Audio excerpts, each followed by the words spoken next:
श्रीमहालक्ष्मीस्तोत्रम्।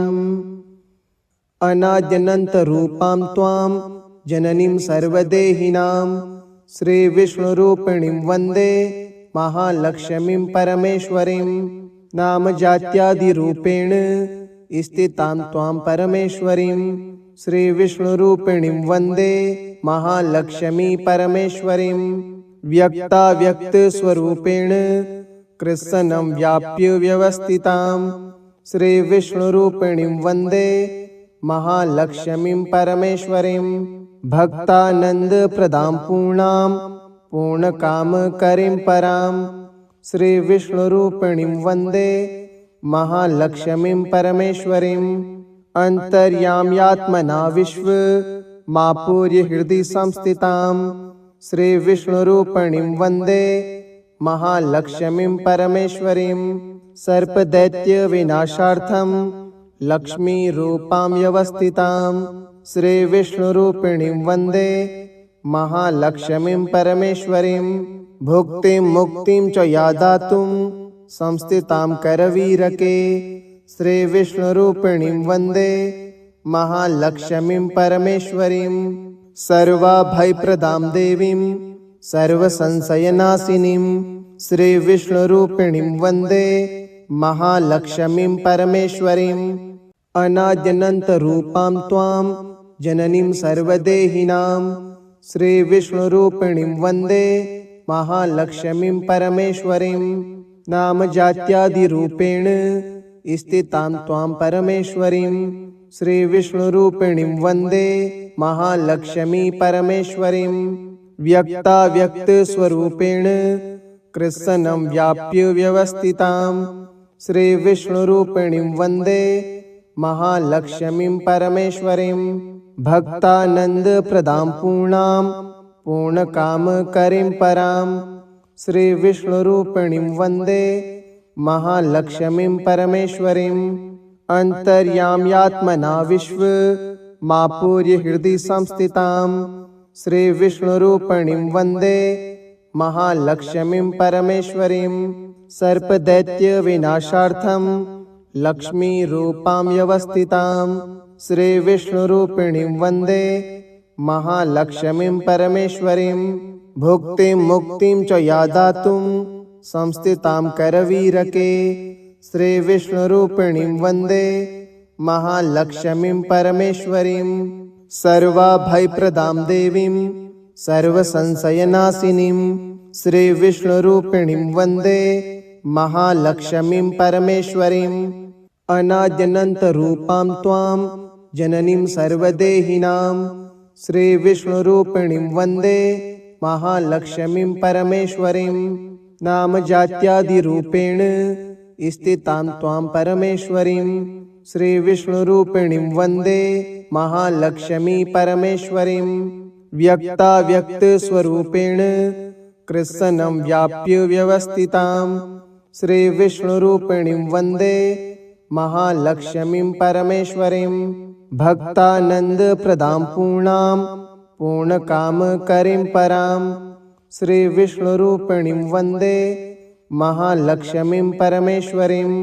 अन्तर्याम्यात्मना विश्वमापूर्य हृदि संस्थितां श्रीविष्णुरूपिणीं वन्दे महालक्ष्मीं परमेश्वरीं। सर्पदैत्यविनाशार्थं लक्ष्मीरूपां व्यवस्थितां श्रीविष्णुरूपिणीं वन्दे महालक्ष्मीं परमेश्वरीं। भुक्तिं मुक्तिं च या दातुं संस्थितां करवीरके श्रीविष्णुरूपिणीं वन्दे महालक्ष्मीं परमेश्वरीं। सर्वाभयप्रदां देवीं सर्वसंशयनाशिनीं श्रीविष्णुरूपिणीं वन्दे महालक्ष्मीं परमेश्वरीं। अनाद्यनन्तरूपां त्वां जननीं सर्वदेहिनां श्रीविष्णुरूपिणीं वन्दे महालक्ष्मीं परमेश्वरीं।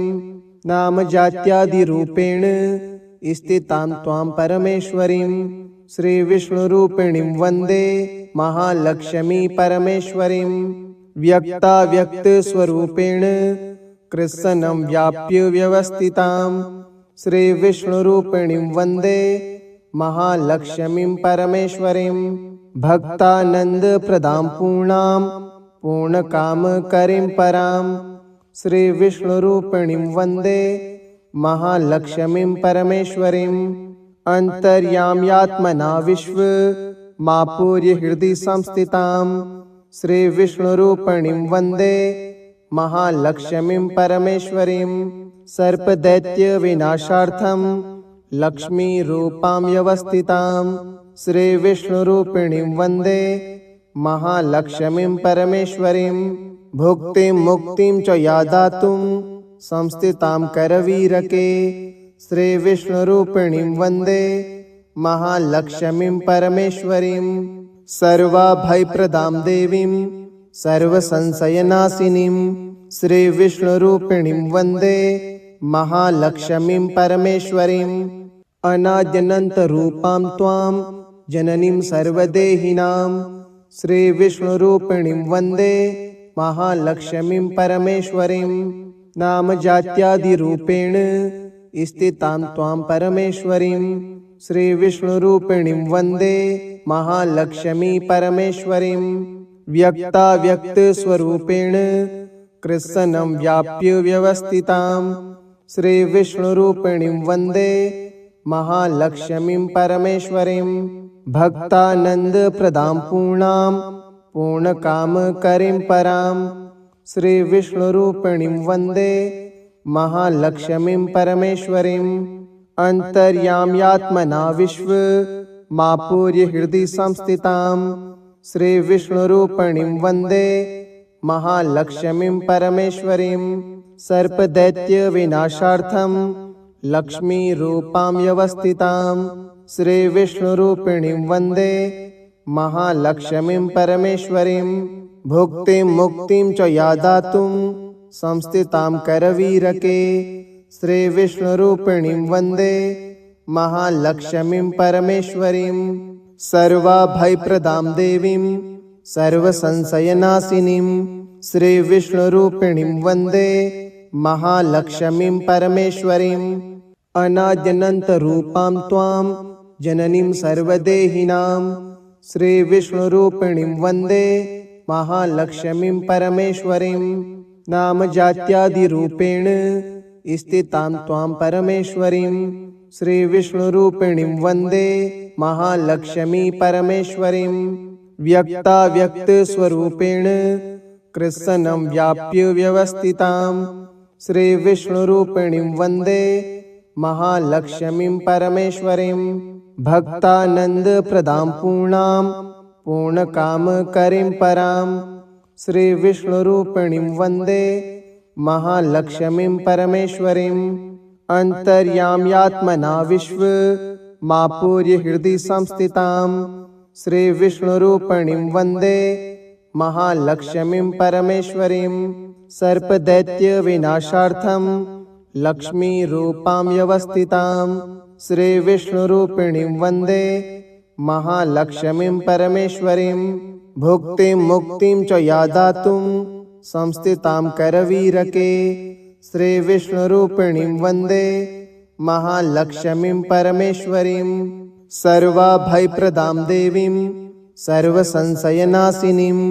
श्रीविष्णुरूपिणीं वन्दे महालक्ष्मीं परमेश्वरीं अनाद्यनन्तरूपां त्वां जननीं सर्वदेहिनां श्रीविष्णुरूपिणीं वन्दे महालक्ष्मीं परमेश्वरीं नामजात्यादिरूपेण स्थितां त्वां परमेश्वरीं श्रीविष्णुरूपिणीं वन्दे महालक्ष्मी परमेश्वरीं व्यक्ताव्यक्तस्वरूपेण कृत्स्नं व्याप्य व्यवस्थितां श्रीविष्णुरूपिणीं वन्दे महालक्ष्मीं परमेश्वरीं भक्तानन्दप्रदां पूर्णां पूर्णकामकरीं परां श्रीविष्णुरूपिणीं वन्दे महालक्ष्मीं परमेश्वरीं अन्तर्याम्यात्मना विश्वमापूर्य हृदि संस्थितां श्रीविष्णुरूपिणीं वन्दे महालक्ष्मीं परमेश्वरीं सर्पदैत्यविनाशार्थं लक्ष्मीरूपां व्यवस्थितां श्रीविष्णुरूपिणीं वन्दे महालक्ष्मीं परमेश्वरीं भुक्तिं मुक्तिं च या दातुं संस्थितां करवीरके श्रीविष्णुरूपिणीं वन्दे महालक्ष्मीं परमेश्वरीं सर्वाभयप्रदां देवीं सर्वसंशयनाशिनीं श्रीविष्णुरूपिणीं वन्दे महालक्ष्मीं परमेश्वरीं अनाद्यनन्तरूपां त्वां जननीं सर्वदेहिनां श्रीविष्णुरूपिणीं वन्दे महालक्ष्मीं परमेश्वरीं नामजात्यादिरूपेण स्थितां त्वां परमेश्वरीं श्रीविष्णुरूपिणीं वन्दे महालक्ष्मी परमेश्वरीं व्यक्ताव्यक्तस्वरूपेण कृत्स्नं व्याप्य व्यवस्थितां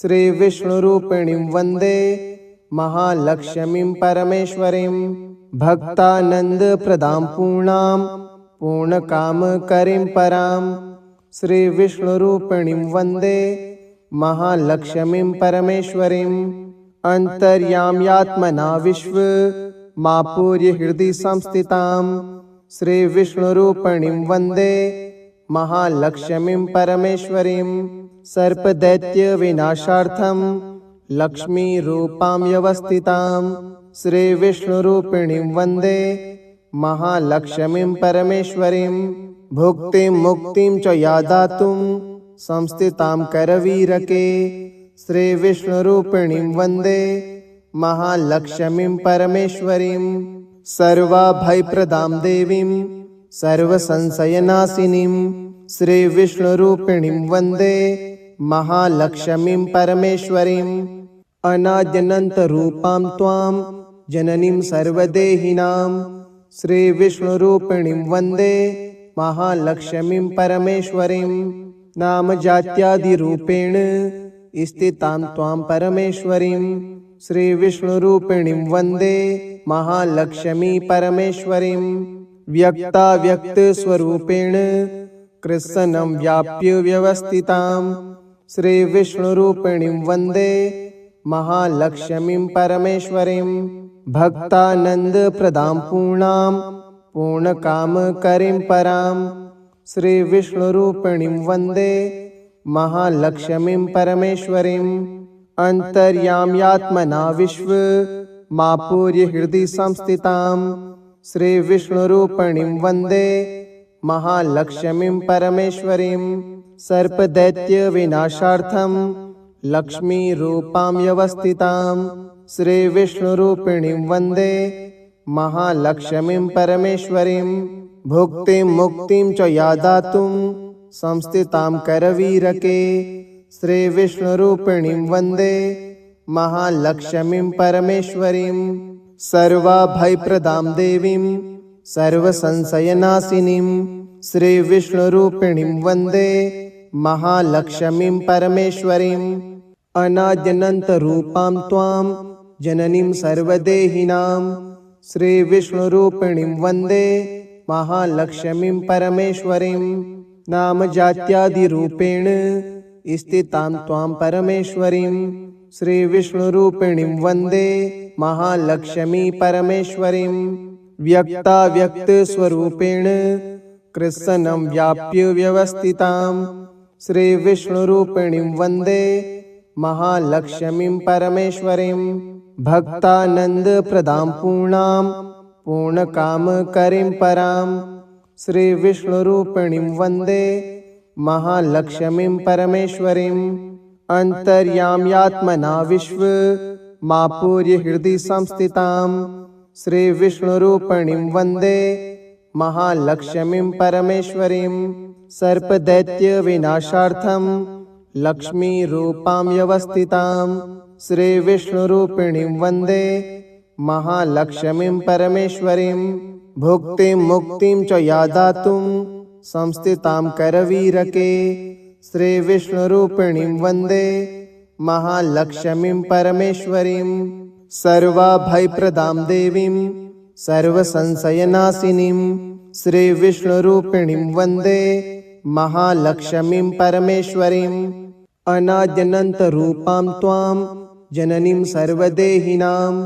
श्रीविष्णुरूपिणीं वन्दे महालक्ष्मीं परमेश्वरीं नामजात्यादिरूपेण स्थितां त्वां परमेश्वरीं श्रीविष्णुरूपिणीं वन्दे महालक्ष्मी परमेश्वरीं व्यक्ताव्यक्तस्वरूपेण कृत्स्नं व्याप्य व्यवस्थितां श्रीविष्णुरूपिणीं वन्दे महालक्ष्मीं परमेश्वरीं भक्तानन्दप्रदां पूर्णां पूर्णकामकरीं परां श्रीविष्णुरूपिणीं वन्दे महालक्ष्मीं परमेश्वरीं अन्तर्याम्यात्मना विश्वमापूर्य हृदि संस्थितां श्रीविष्णुरूपिणीं वन्दे महालक्ष्मीं परमेश्वरीं सर्पदैत्यविनाशार्थं लक्ष्मीरूपां व्यवस्थितां श्रीविष्णुरूपिणीं वन्दे महालक्ष्मीं परमेश्वरीं